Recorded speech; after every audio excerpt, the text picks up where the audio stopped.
Olá a todos, como é que estamos? Eu novamente, canal Luz no fim do túnel, hoje 23 de junho de 2024. É domingo na capital paulista, dia de sol por volta aí de 20 graus. Bom, hoje trataremos de alguns assuntos. Um general dos Estados Unidos diz que um conflito mundial será fatal para o Ocidente. Vamos analisar aí a opinião de alguns generais. Também tratarei aí sobre o que acontece ali no Mar Vermelho, né? O fenômeno ali dos Houthis, alguma coisa é, sobre o Brasil. Não, vou deixar o Brasil para o final, né? Vou falar sobre o BIS. O BIS é o Banco de Compensações Internacional, né? Seria o Banco Central dos Bancos Centrais. Ele foi fundado lá por volta de 1930. Enfim, é um momento importante aí do nosso vídeo para que a gente entenda que existem forças no mundo que simplesmente dão as cartas, né? Aí você tem aí o conceito que existe um pequeno grupo de dominadores globais. E de fato isso existe. O conceito veio lá do professor Luiz Antônio Peixoto Vale, que tem o canal Cheque Mate Global, né? O conceito de DGs, dominadores globais, né? Bom, então vamos entrar já no assunto.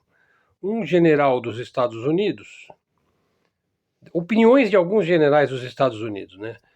Opiniões de alguns generais estadunidenses sobre a Terceira Guerra Mundial. Existe uma Terceira Guerra Mundial? Ela está em curso? O que aconteceu quando terminou a Segunda Guerra Mundial? Veja, então ela é chamada mundial porque ela envolveu, vamos dizer, a maioria dos países do mundo, né? Praticamente nenhum país ficou ileso ou fora de algum lado na Segunda Guerra Mundial, né? Mas depois houve uma série, um conjunto de guerras aí importantes, por exemplo, a Guerra da Coreia, depois teve a Guerra do Vietnã, teve guerras aí, Granada, Malvinas, teve Guerra do Iraque duas vezes, Irã e Iraque, teve guerra no Afeganistão, né, depois Síria, uma porção de guerras na África,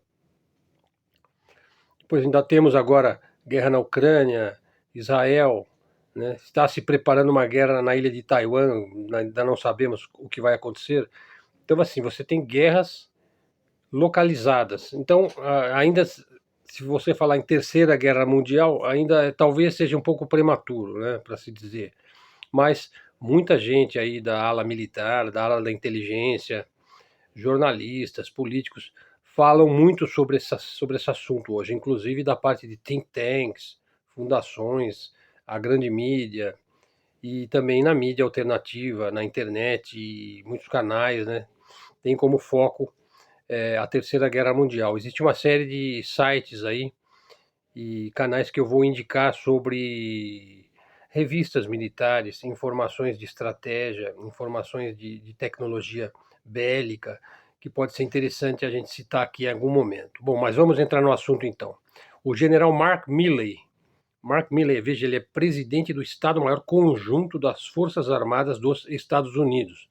Portanto, é uma autoridade no campo militar norte-americano, né? Ele deu uma entrevista ao The Washington Post, que é uma das principais mídias mainstream dos Estados Unidos. Isso foi essa semana mesmo, tá? Essa entrevista. Ele afirmou o seguinte, que há um risco grande de um conflito internacional e que a Terceira Guerra Mundial é uma possibilidade real. E ele destaca aí que a guerra na Ucrânia foi um ponto de inflexão, né? Foi um ponto de mudança de direção, né? Vamos dizer, a marcha da história sofreu ali um impasse ou uma mudança de direção. E ele alertou aí para a necessidade de nos prepararmos para um conflito em larga escala. Então aí, sobrevivencialistas aí é que vão se dar bem, né? Porque as pessoas terão que ter algum tipo de estoque de água, velas, alguma lanterna, sei lá. Existe uma série de utensílios que a gente precisa ter no caso de uma coisa mais drástica, né? Por exemplo, na ausência de energia elétrica, né? Bom, isso aí também não é um assunto preponderante aqui, essa questão do sobrevivencialismo, né? O professor Luiz Antônio ele tem vídeo só sobre isso daí, né? no caso de um conflito que você não tenha mais o acesso à tecnologia, né, como é que é melhor você estar preparado, né? Que precauções você vai tomar previamente, né? O que você vai ter estocado aí? Alguns tipos de alimentos que não se deterioram, algumas pilhas, enfim. Isso aí é um assunto vasto, né? Que nós não vamos tratar aqui agora, né? O general Charles Flynn, veja, ele fez Charles Flynn, general Charles Flynn, ele foi ex-comandante supremo da OTAN, da NATO, né? Ele fez um discurso aí num think tank, num famoso think tank Atlantic Council, o Conselho Atlanticista, ou Atlântico, né? Que é um think tank, que o que é um think tank? É um local onde se debatem ideias, né? Think tank produz inteligência, publica livros, faz palestras, um think tank propõe doutrinas, né? Muitas vezes ele é contratado para produzir inteligência, um think tank, né? Isso também foi essa semana, esse discurso do general Charles Flynn, né? Ex-comandante supremo da OTAN enfatizou a importância da dissuasão nuclear para evitar uma guerra entre os Estados Unidos e a Rússia. Então, veja, ele usou aí um argumento da Guerra Fria.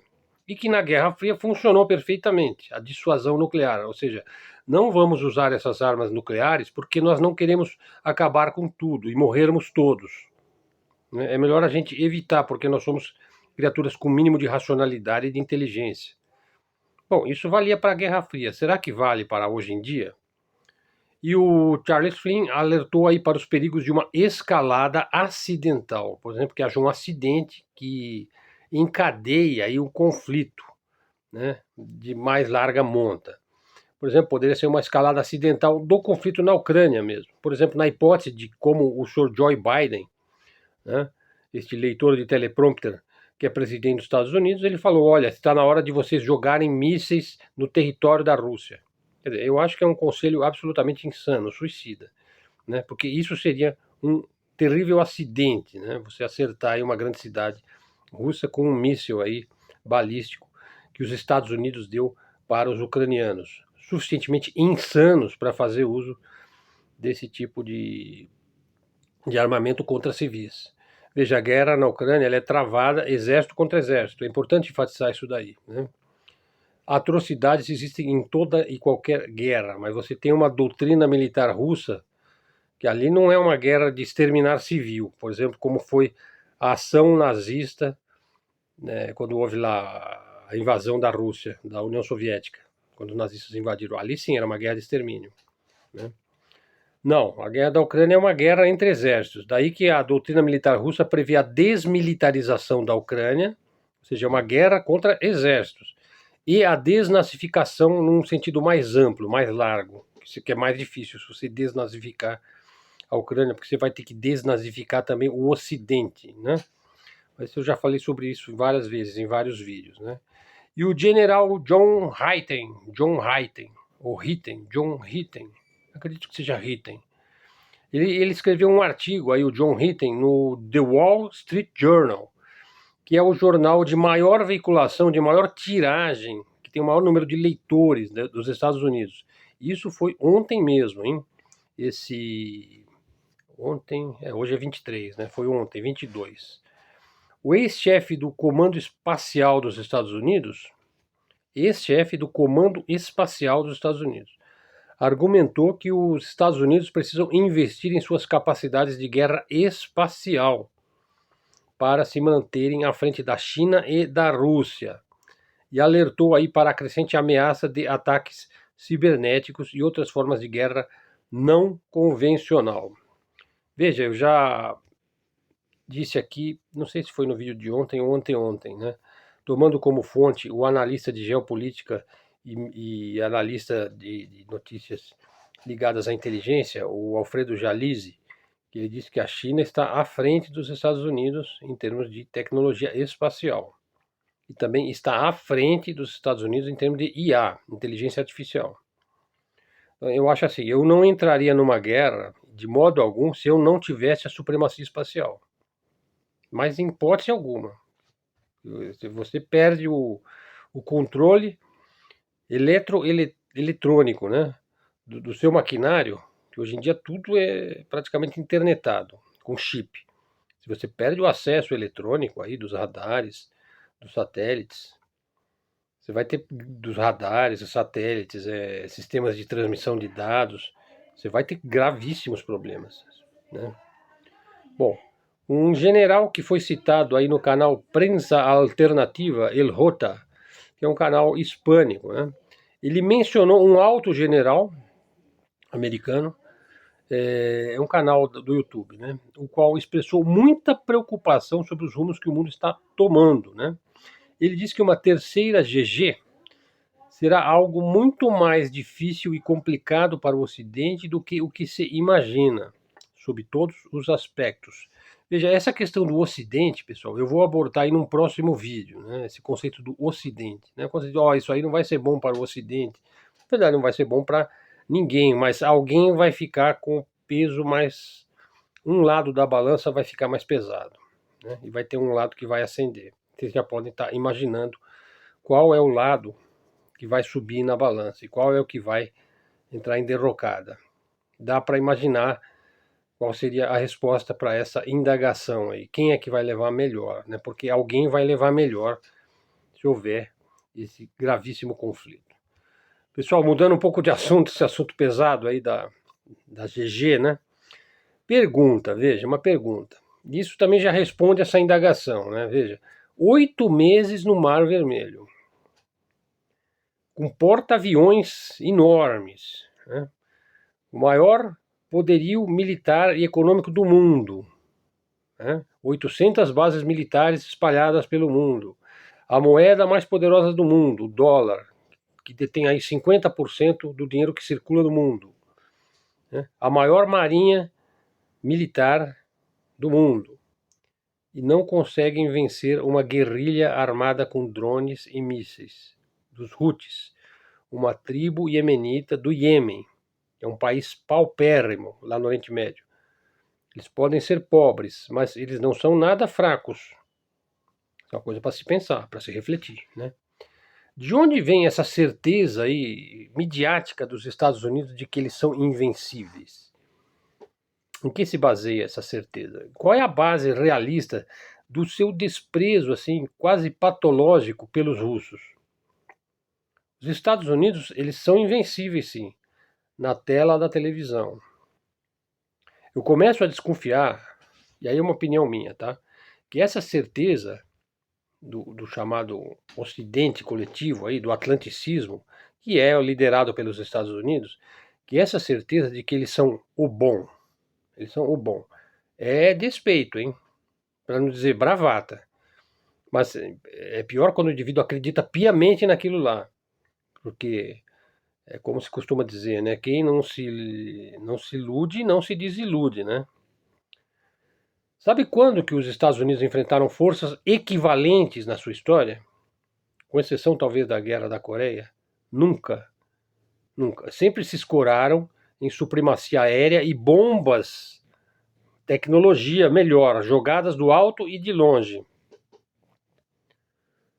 Estão entendendo? Sempre enfrentaram forças inferiores, muito inferiores, né? Como foi, por exemplo, no Vietnã, no Afeganistão, no Iraque, na Líbia, etc. Bom, então, isso daí acabou. Essa supremacia aérea e essas bombas muito melhores, bombas de fogo, bomba atômica, isso aí acabou. Não dá mais para usar isso, não dá mais para usar isso, não dá mais para fazer isso. Eu posso estar redondamente enganado. Talvez eles tenham assim uma super mega hiper arma secreta, né? A game changer definitiva, como eles vivem dizendo, né? Pode ser que eles tenham. Existe uma, né? Coisas que a gente não sabe, né? Muitas coisas a gente não sabe, né? Eu acho que a grande arma dos Estados Unidos sempre foi o dólar, né? E quando o dólar cair mais, a coisa vai ficar muito mais complicada. Vamos ver, né? Veja, aí eu vou entrar já no tema central do vídeo, para a gente refletir um pouco. Veja, o Banco de Compensações Internacionais é o BIS, né? International Settlement Bank, né? Que foi criado lá por volta de 1930, né? foi logo após a Primeira Guerra Mundial, né? Veja só, ele é um centro nevrálgico do sistema bancário mundial.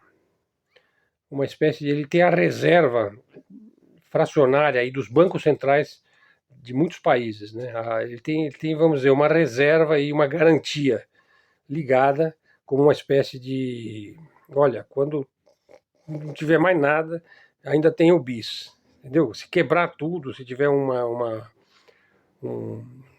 um saque de lá, se todo mundo for lá no banco e retirar o dinheiro, o banco quebra, né?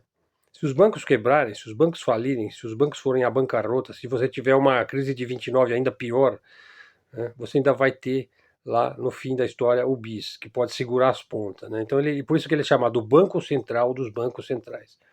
Veja, o BIS, ele exorta aí, ele estimula as nações a aderirem ao projeto, preste atenção, ao projeto CBDC da China. Da China, o projeto CBDC, que é o quê? Que é a moeda virtual mundial.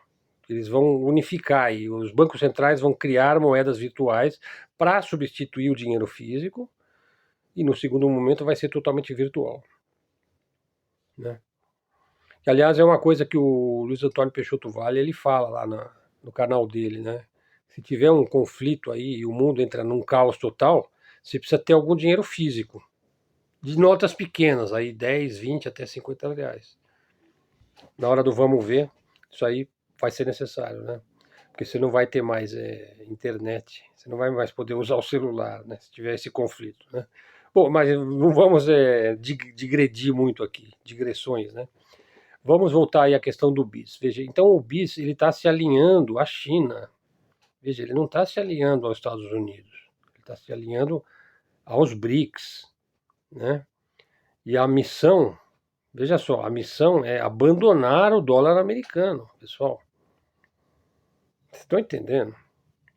O projeto da ponte BRICS é apoiado aí pelos bancos centrais chineses, asiáticos e árabes. Vocês viram que agora, essa semana mesmo, a Arábia Saudita deu um tapa no dólar. Ela não renovou o tratado lá de Bretton Woods, lá do petrodólar. Ele não é mais obrigado a vender o petróleo em dólar. Ele pode vender em yuan, em iene, em rublo, né, em rúpia, em real, né, em CBDC do BIS e do BRICS. Veja, de acordo com o comunicado de imprensa aí, esse projeto ele está aberto para bancos comerciais aderirem e realizarem transações.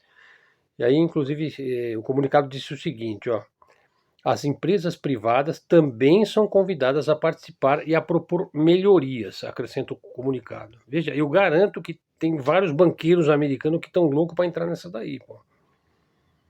Inclusive gente lá do Federal Reserve mesmo, né? Porque a hora que o barco começar a afundar, que o barco, claro que não vai afundar assim, sem briga, né? Sem briga, porque tem um velho mundo morrendo aí, que é esse mundo da Guerra Fria, da queda da União Soviética, tudo isso já está ficando para trás. Vem vindo um mundo novo aí, hein? E não é liderado pelos Estados Unidos. Eu tenho dito isso muitas vezes aqui. É um mundo que não vai ser liderado pelos Estados Unidos. Vários aspectos aí dessa plataforma que eles estão criando, né? Está sendo assim melhorada continuamente, né? Então você está tendo aí uma participação muito grande do setor público e do setor privado, né? Quem afirmou é a autoridade monetária lá de Hong Kong, que é um dos braços desse sistema aí, que vai transformar toda a moeda em moeda virtual, né? Unindo o BIS e BRICS.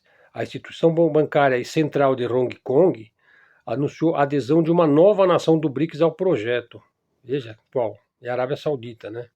Nesse contexto, a equipe do projeto dá as boas-vindas ao Banco Central Saudita como o próximo participante pleno da plataforma M-Bridge, que vai ser, eu não sei se vai ser o nome da moeda, tá? M-Bridge, MVP.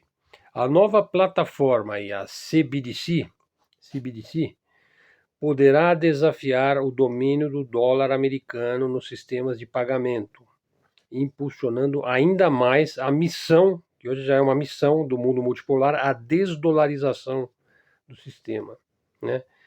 E quem está liderando esse processo é o próprio BRICS, né? O bloco BRICS, vocês sabem, é composto por Brasil, Rússia, Índia, China e África do Sul.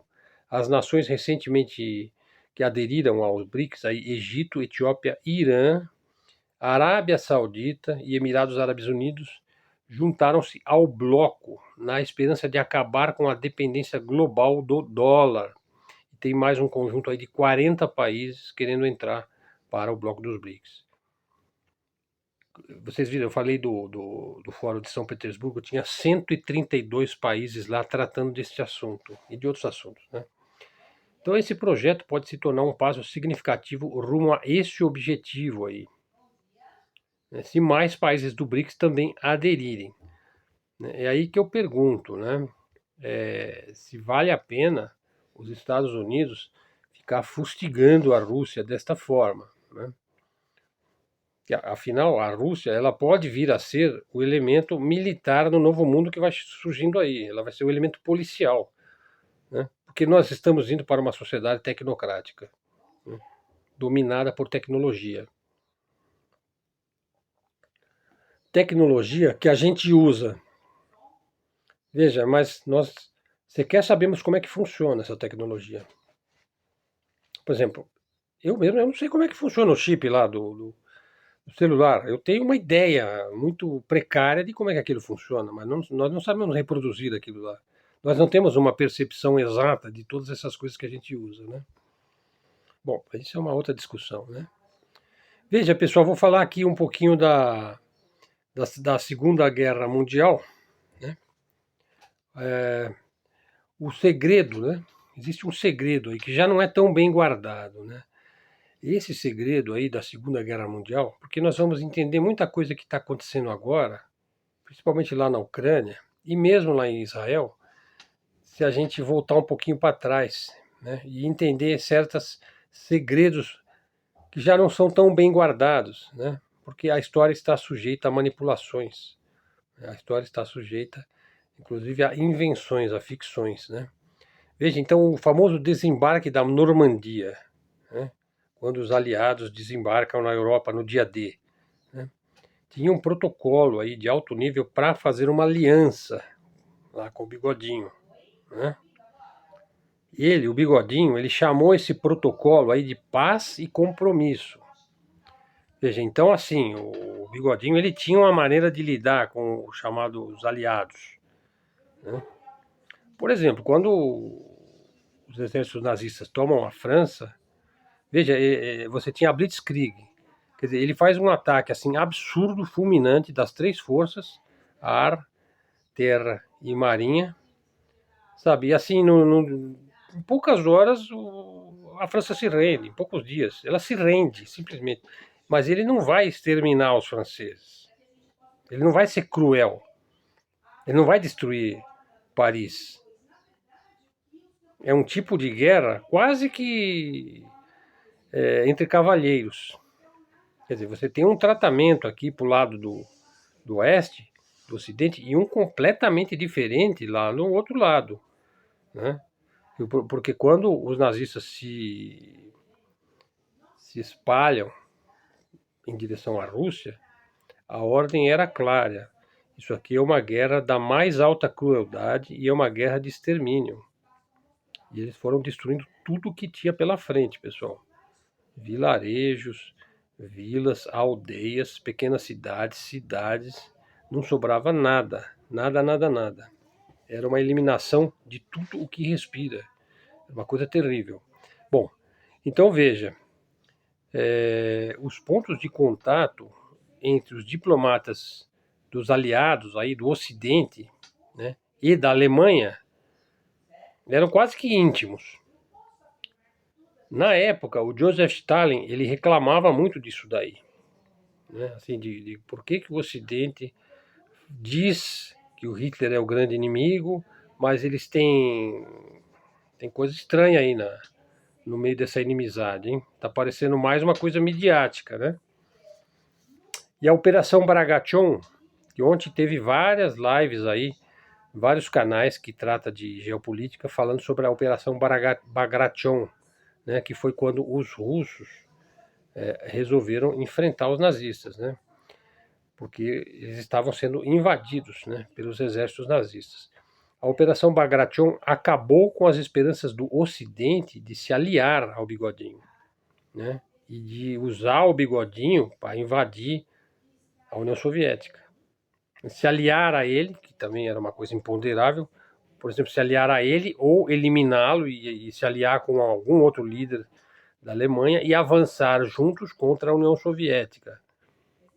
Até tem um general lá daquela época russo que ele fala, eles nunca vão nos perdoar por nós termos vencido o nazifascismo. Então agora você vê o que está acontecendo lá na Ucrânia, né? O fato é que o Exército Vermelho avançou ao encontro do inimigo nazista. Esse inimigo nazista vinha assim, ó, varrendo tudo, exterminando loucamente vilas, povoados, cidades, exterminando tudo. Foi o maior avanço de tropas e a maior logística de guerra da história, né? Pelo menos 1.600.000 combatentes russos estiveram naquela guerra total ali, né? Será que precisa repetir isso daí hoje? Eu pergunto, né? Há necessidade de Joe Biden ameaçar jogar mísseis balísticos no território russo para uma guerra que já está perdida, Sr. Joe Biden? Né? Vale a pena isso daí? Vai segurar o seu dólar? Bom, fica a pergunta aí no ar, né? Falar do Brasil aqui para terminar o vídeo, eu penso que em 64, no início do regime militar, falar de política nacional um pouquinho, né? A esquerda brasileira, ou uma parte dessa esquerda, que ainda era uma esquerda raiz e até revolucionária, então, ela não assimilou, até hoje, nós temos elementos dessa esquerda que não assimilou, não lambeu ainda suas feridas, né? Até hoje. E ainda, uma parte da esquerda ainda assume aí um revanchismo atroz e anacrônico, fora de época, contra o regime militar, como se fosse possível mudar o passado você não muda.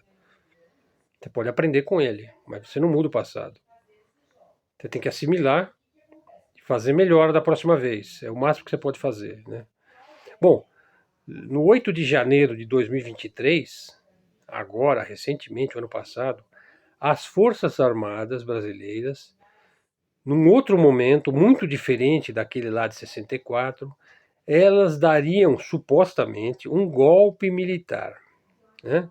E cercariam e esvaziariam o TSE, Tribunal Supremo Eleitoral, e o STF, o Supremo Tribunal Federal. Como vimos, não aconteceu nada disso. As Forças Armadas não fizeram nada disso. Você só teve uma quebradeira lá no Congresso,